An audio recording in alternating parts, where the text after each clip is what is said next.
So here we have the Ford Puma on a 21 plate. I'm going to start off by hopping inside the car and running through some controls first of all.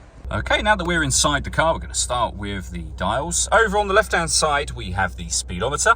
We have the rev counter on the right-hand side and the fuel gauge as well.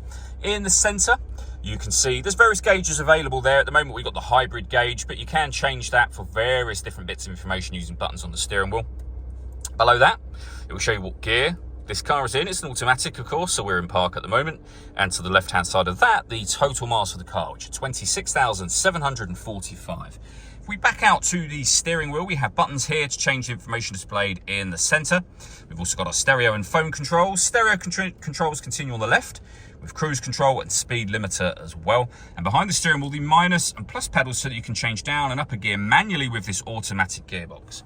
Over in the center, we have the main touchscreen for the car. So this is where you will pair up your vehicle on your device and select it once it is found. I'm going to say pair up your phone. Follow the instructions on screen from there. We have our satellite navigation.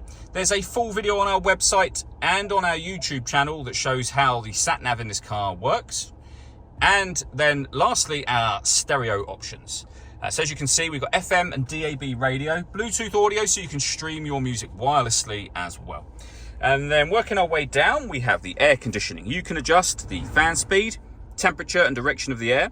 We can turn our air conditioning off and on again from here. We can also recirculate the air that's in the car. It's a great way of heating it up or cooling it down quickly depending on the temperature you've set just here. We've got a heated rear screen and a heated front screen. And then the gear lever for the fully automatic gearbox next to one of our USB inputs and a 12-volt charging socket.